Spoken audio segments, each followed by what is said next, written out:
Hola familia, qué bueno poder estar conectados. Esperamos que este mensaje sea de mucha bendición para tu corazón. Los invitamos a que se pongan cómodos en sus casas y no se olviden, hogares conectados, hogares bendecidos.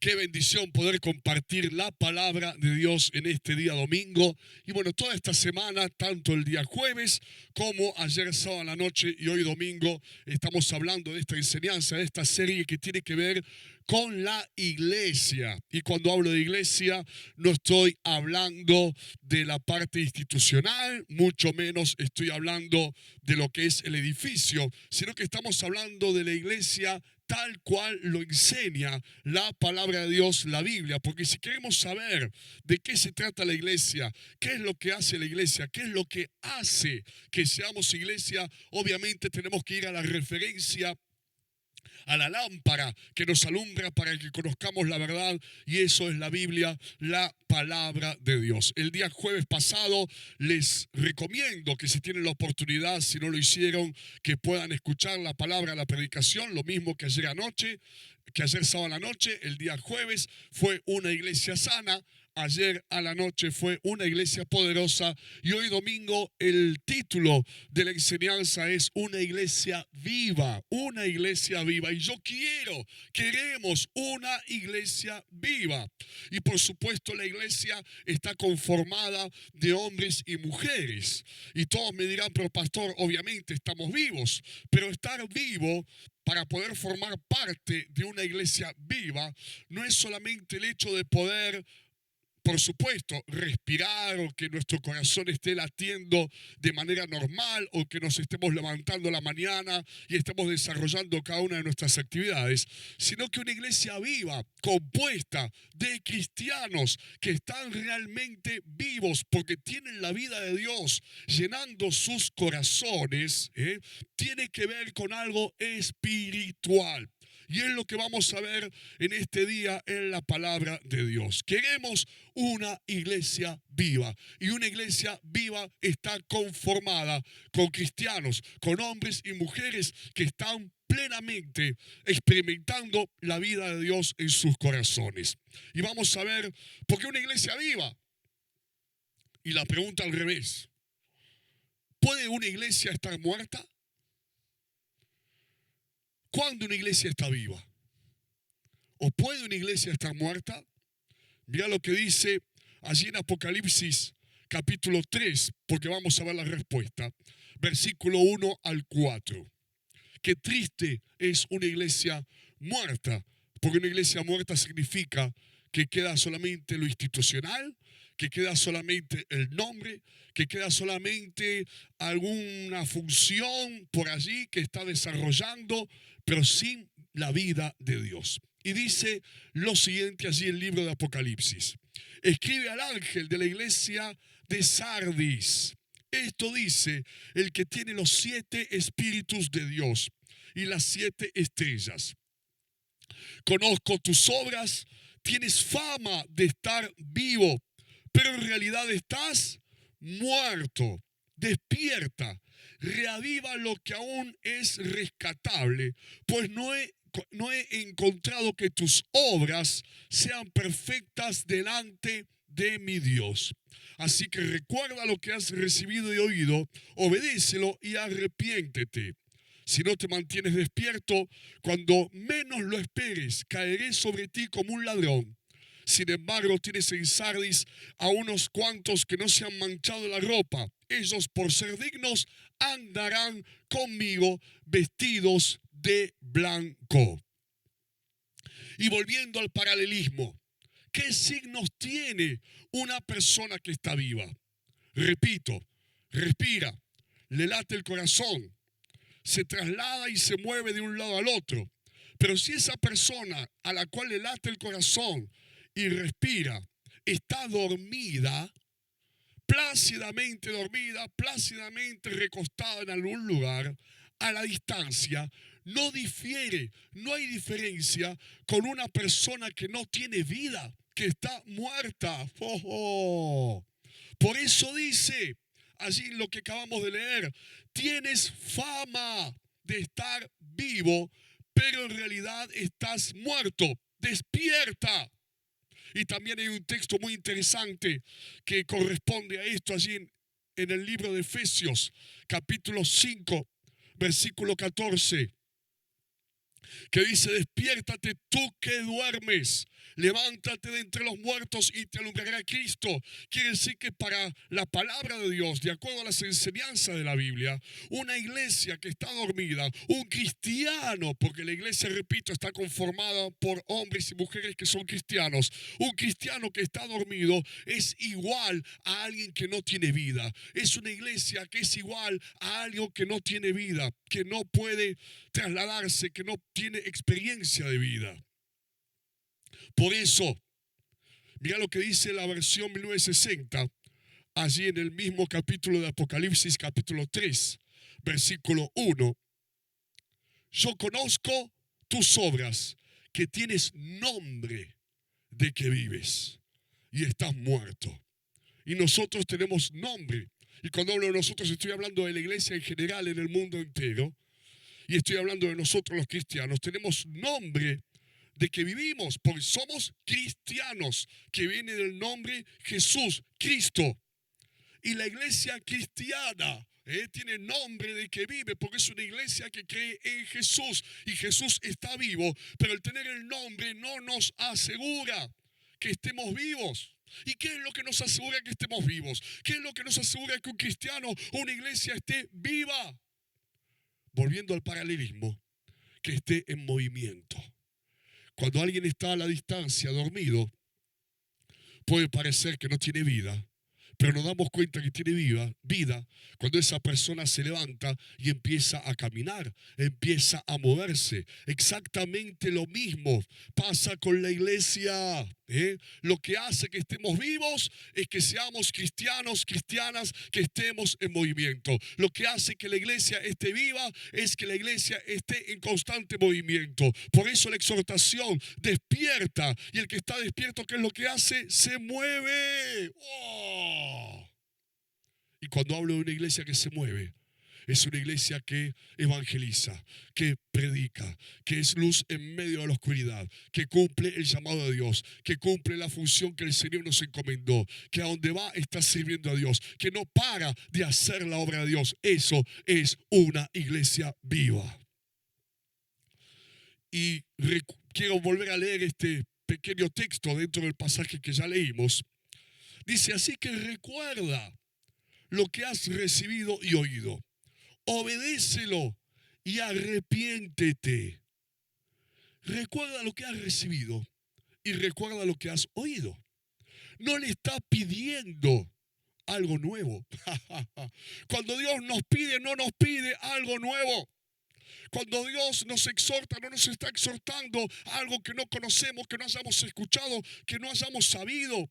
Siempre cuando el Señor nos pide algo que ya está, y ya está en la palabra de Dios, ya está expresado en las Escrituras, ya en algún momento lo hemos escuchado, si es que estamos en la iglesia y si es que somos cristianos ya desde hace tiempo, lo cual creo que la mayoría sucede eso. Lo que has recibido y oído. Por eso una iglesia viva es aquella que tiene presente y dice, ya sabemos lo que tenemos que hacer. Ya sabemos de qué se trata ser una iglesia viva, pero no solamente lo sabemos, sino que constantemente lo estamos recordando, lo estamos poniendo por obra, lo estamos poniendo en práctica. Por eso una iglesia viva es una iglesia que no para y que está en constante movimiento, sea cual sea la realidad que nos pueda estar rodeando. ¡Oh! Por eso ayer hablamos de la iglesia primitiva. Porque si queremos saber cómo es una iglesia o cómo tiene que ser una iglesia, hay una referencia, hay un ejemplo. Tenemos a dónde acudir para poder conocerlo, para poder saberlo. Y cuando leemos los primeros capítulos del libro de los Hechos, ahí nos damos cuenta de lo que significa una iglesia viva. Porque allí en el libro de los Hechos, en pleno nacimiento de la iglesia primitiva, en medio de un avivamiento de parte del Señor, no era una iglesia que no tenía problemas, no era una iglesia que no estaba siendo perseguida. Todo lo contrario, era una iglesia perseguida, con adversidad, con dificultades, con oposición, padeciendo amenazas, siendo muchos de ellos encarcelados, teniendo, como dice la palabra de Dios, teniendo que huir a otras partes por la misma persecución. Pero si hay una característica de esa iglesia primitiva, que es lo que hace una iglesia viva, es que a pesar de todo eso, no pararon, no cesaron. Es más, la adversidad, en vez de detenerlos, la adversidad les servía como combustible, como un combustible para hacer más de lo que hacían, para seguir predicando, para seguir llevando la palabra de Dios a todas partes, a todo lugar. Oh, que todo lo que está pasando a nuestro alrededor en estos días, porque estamos padeciendo también otro tipo de persecución, por supuesto, pero no podemos negar que hay necesidad, que las circunstancias nos amenazan, que hay adversidades, que hay desafíos por delante, que hay una realidad que está siendo completamente opuesta a nosotros y que quiere atacar más que nada nuestra vida espiritual. Pero si vamos a este ejemplo, es hoy, cuanto más que nunca, la iglesia tiene que seguir, porque el mundo necesita a la iglesia. El mundo necesita palabra de Dios. La gente necesita fe, necesita esperanza. ¿Y quién le va a llevar fe? ¿Quién le va a llevar esperanza? ¿Quién le va a llevar palabra de Dios? Si no es la iglesia misma, si no sos vos, si no soy yo, si no somos cada uno de nosotros. En segundo lugar, hay una parábola que expresa también lo que significa ser una iglesia viva. En San Mateo, capítulo 25, versículo 1 al 13. Dice lo siguiente: entonces el reino de los cielos será semejante a 10 vírgenes que tomando sus lámparas salieron a recibir al esposo. 5 de ellas eran prudentes y 5 insensatas. Las insensatas, tomando sus lámparas, no tomaron consigo aceite, mas las prudentes tomaron aceite en sus vasijas, juntamente con sus lámparas. Y tardándose el esposo, cabecearon todas y se durmieron. Y a la medianoche se oyó un clamor: aquí viene el esposo, salid a recibirle. Entonces todas aquellas vírgenes se levantaron y arreglaron sus lámparas. Y las insensatas dijeron a las prudentes: danos de vuestro aceite, porque nuestras lámparas se apagan. Mas las prudentes respondieron diciendo: para que no nos falte a nosotras y a vosotras, id más bien a los que venden y comprad para vosotras mismas. Pero mientras ellas iban a comprar, vino el esposo, y las que estaban preparadas entraron con él a las bodas, y se cerró la puerta. Después vinieron también las otras vírgenes diciendo: Señor, Señor, ábrenos. Mas él respondiendo dijo: de cierto os digo que no os conozco. Velad pues, porque no sabéis el día ni la hora en que el Hijo del Hombre ha de venir. Y si la iglesia, como dije al principio, no está viva, es una iglesia en la cual solamente queda el nombre, queda la religiosidad, quedan los rituales, queda la rutina. Y creo que no hay nada más triste, no hay nada más aburrido, no hay nada más seco y vacío que una iglesia sin vida. Ahora, ¿qué es lo que nos da la vida? Y está respondido en esta parábola impresionante que también, volviendo al ejemplo anterior, al pasaje anterior, acá había 10 vírgenes, de las cuales 5 se quedan dormidas. Las otras 5 también se quedan dormidas, pero tenían lo que tenían que tener.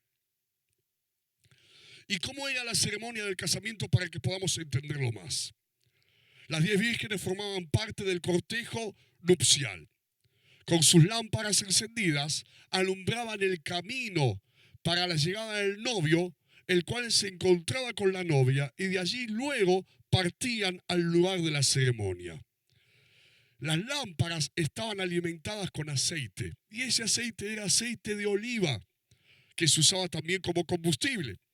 Y las lámparas, o el aceite en las lámparas, para que estas pudiesen alumbrar, duraban 2 horas. ¡Oh, oh!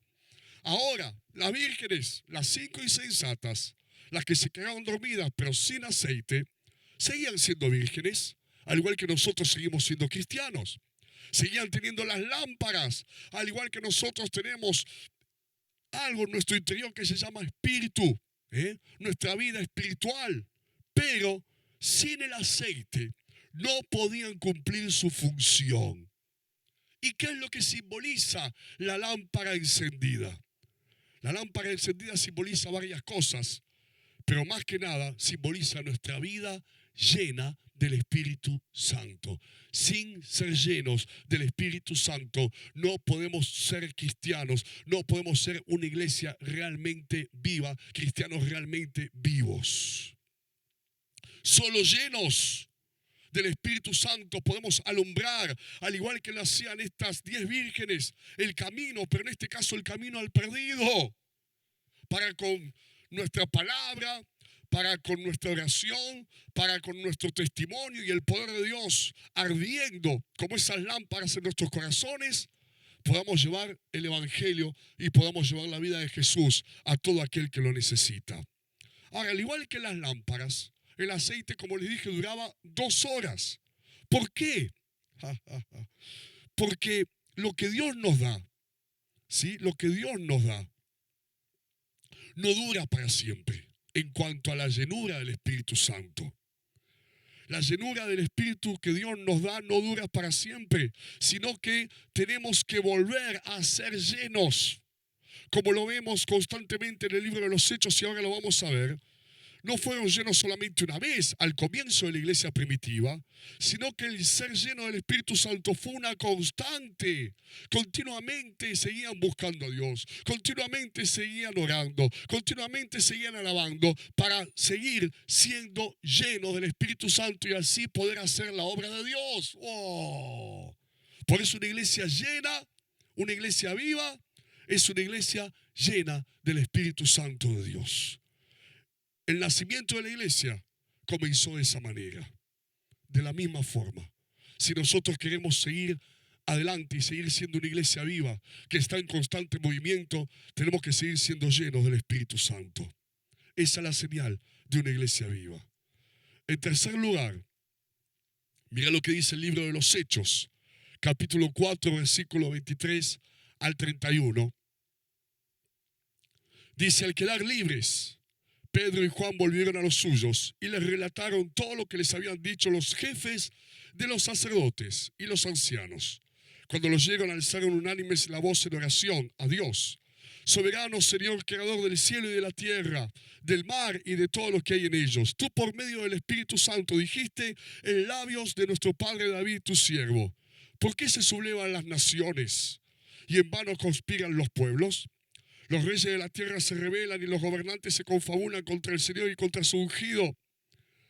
En efecto, en esta ciudad se reunieron Herodes y Poncio Pilato con los gentiles y con el pueblo de Israel contra tu santo siervo Jesús, a quien ungiste para hacer lo que de antemano tu poder y tu voluntad habían determinado que sucediera. Ahora, Señor, toma en cuenta sus amenazas y concede a tus siervos el proclamar tu palabra sin temor alguno.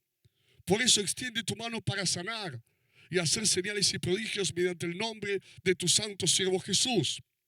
Después de haber orado, tembló el lugar en que estaban reunidos y todos fueron llenos del Espíritu Santo, así como mencionamos hace un momento, y proclamaban la palabra de Dios sin temor alguno. ¿Cómo es una iglesia viva? Una iglesia que no para, una iglesia que no se detiene, una iglesia que está en constante movimiento. Y para ser una iglesia viva y poder hacerlo, necesitamos ser una iglesia llena del Espíritu Santo. Y por supuesto, cuando alguien está lleno del Espíritu Santo, cumple, al igual que una iglesia llena del Espíritu Santo, cumple su llamado. Y en la balanza de las adversidades, en la balanza en donde de un lado depositamos la oposición, los problemas y las dificultades, pero del otro lado depositamos nuestro llamado, nuestra vocación, lo que Dios nos mandó a hacer. ¡Oh! Cuando una iglesia está viva, pesa más el llamado de Dios que todo lo que pueda estar sucediendo a nuestro alrededor. Por eso lo que acabamos de leer, que había pasado, había esa persecución de la cual hablábamos antes. estaban siendo amenazados. Y entonces se juntan los discípulos, se reúnen. Acordate que la palabra iglesia significa reunión. Por eso la iglesia nunca la puede hacer uno solo. La iglesia la tenemos que hacer entre todos. Y por eso Jesús dijo, donde hay 2 o más reunidos en mi nombre, allí estoy yo. Y ellos se juntan. ¿Y cuál fue la oración? ¿Cuál fue la oración? Ahora, Señor, toma en cuenta sus amenazas. Mira lo que está pasando. Mira lo que está sucediendo, Señor. Mira estos días.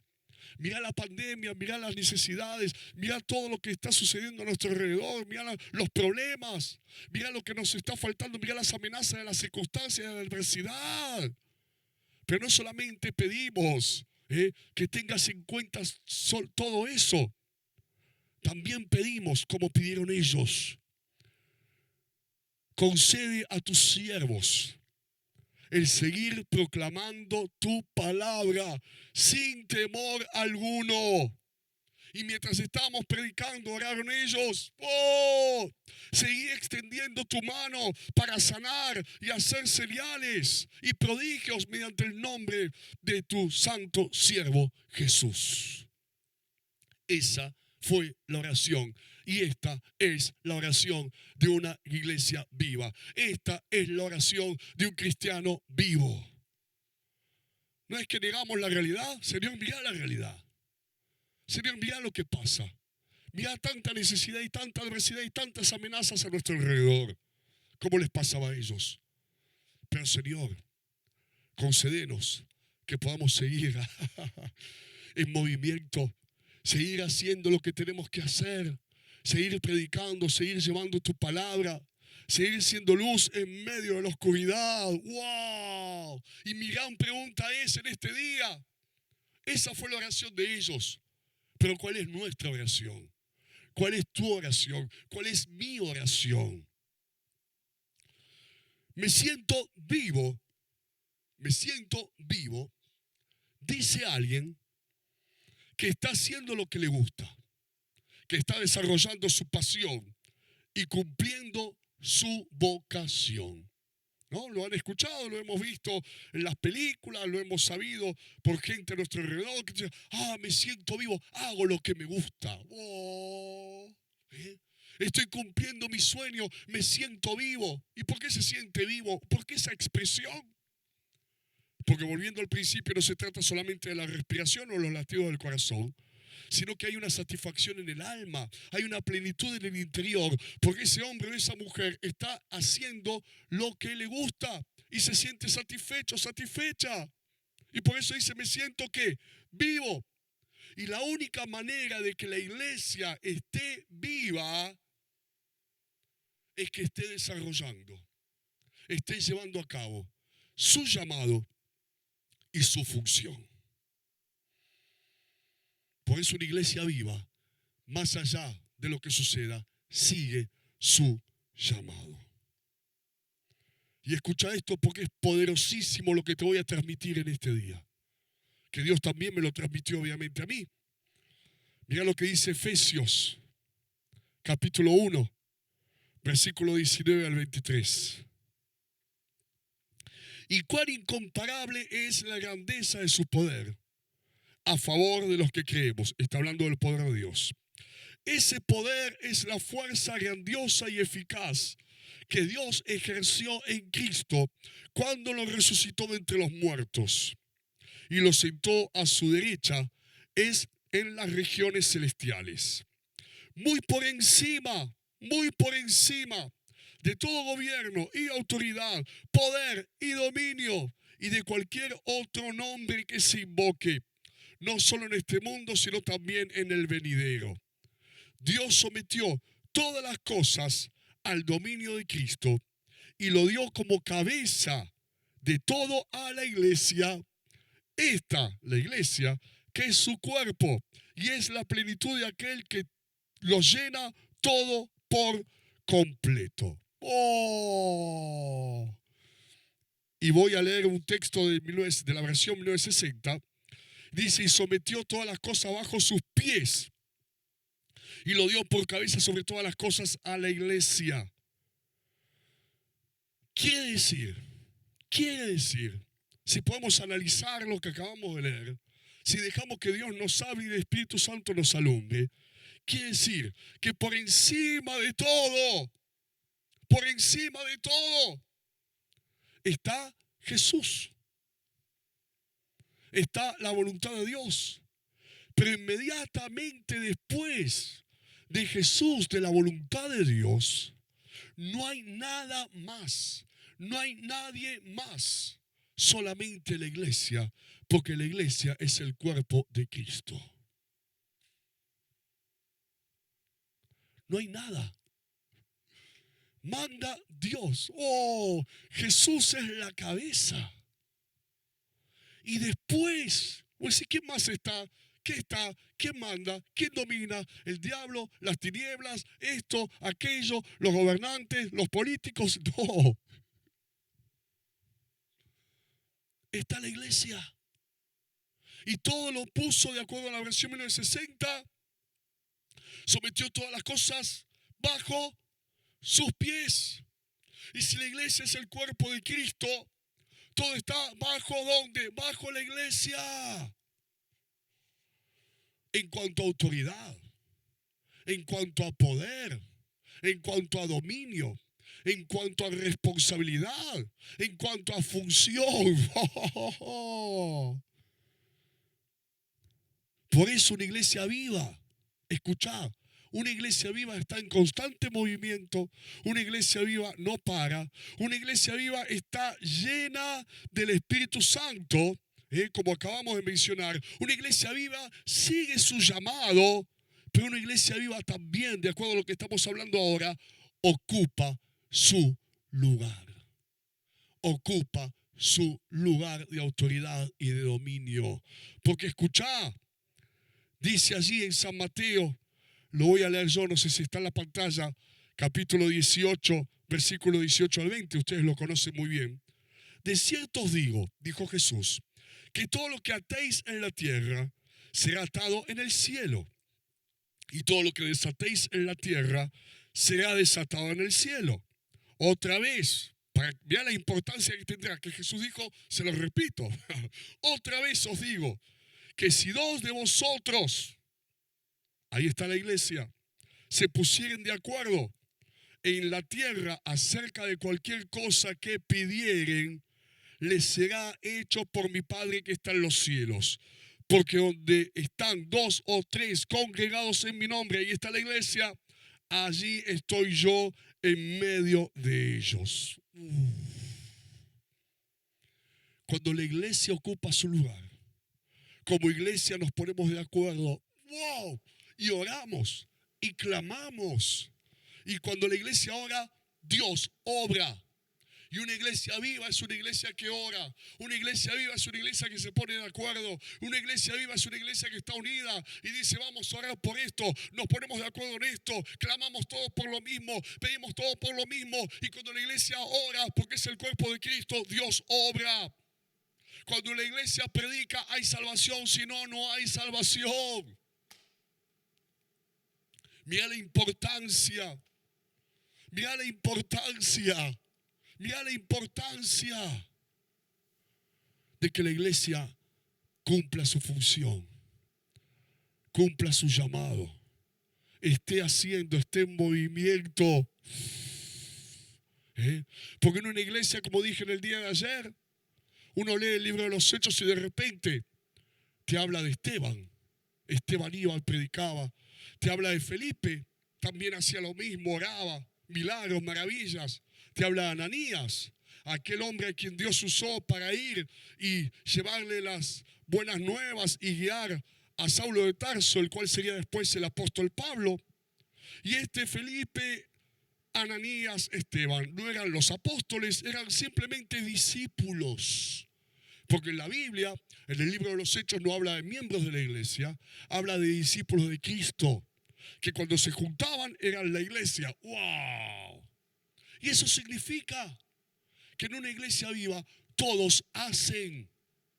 Todos hacen. todos están en movimiento, todos cumplen su llamado, todos cumplen su función, todos están siendo llenos del Espíritu Santo para poder hacerlo y todos están juntos ocupando el lugar de la iglesia, que no es un lugar de sometimiento, no es un lugar de temor, no es un lugar de cobardía, es un lugar de autoridad, es un lugar de dominio, es un lugar de fe, es un lugar de poder. Cuando la iglesia está reunida y ora juntos, de acuerdo en el nombre de Jesús al Padre, Dios el Padre lo va a hacer. Hoy hace falta la iglesia. Hoy hace falta la iglesia. Y como dijimos ayer con mi esposa, gracias a Dios por todos esos hermanos que están formando parte de la intercesión de la iglesia. Porque se ponen de acuerdo. Y Dios obra. Porque están orando. Porque estamos, como lo dice la palabra de Dios, cumpliendo lo que acabamos de leer. Lo que nos ponemos de acuerdo para orar. En el nombre de Jesús, Dios lo va a hacer. Porque donde hay dos o más congregados en mi nombre, allí estoy yo. Y como venimos enseñando, iglesia es reunión. La iglesia no es uno solo no es iglesia. Es como que yo tomara este dedo mío, lo pusiera allí a un costado separado del cuerpo y dijera, eso es el cuerpo. No, es un dedo que ya no va a tener vida porque no está unido al cuerpo, mi cuerpo. De la misma manera la iglesia se da cuando estamos todos unidos formando el cuerpo de Jesús, porque iglesia es reunión.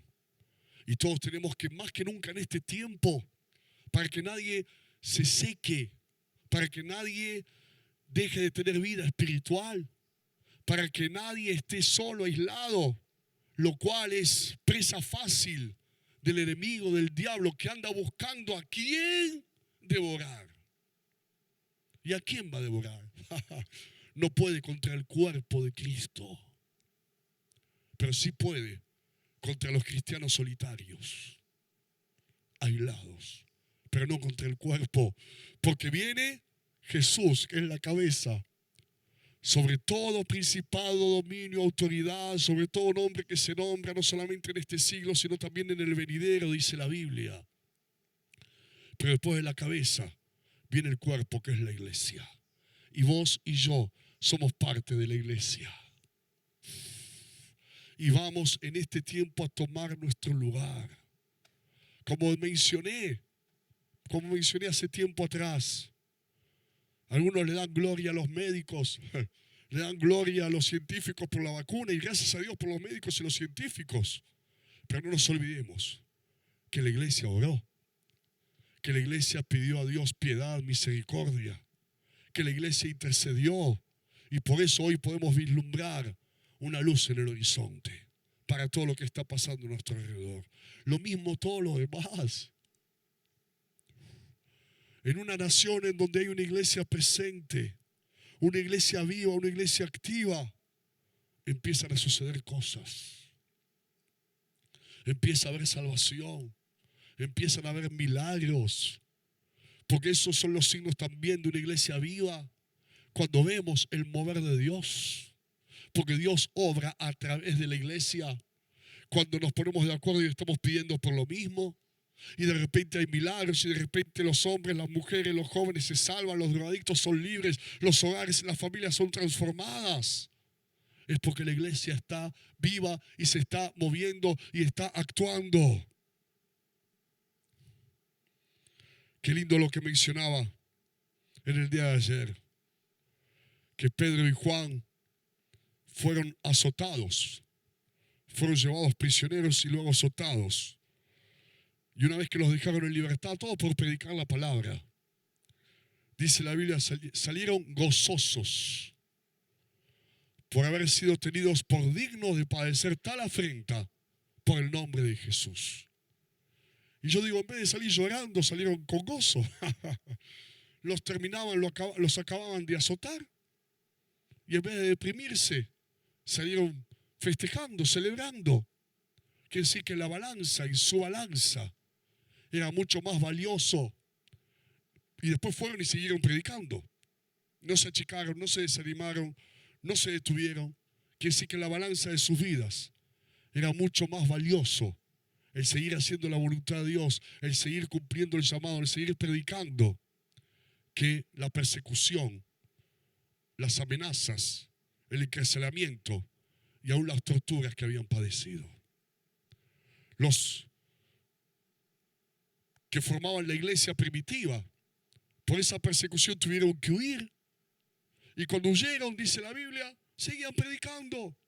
Ahora, cuando hablamos de huir, la Biblia es muy concisa, quizás ese pasaje está muy reducido porque no habla del trasfondo, pero tuvieron que dejar hogares, familias, casas, trabajos, todo. Muchos fueron encarcelados, llevados a la fuerza. Hubo violencia, desarraigo. Tener que dejar todo para tener que huir por la persecución.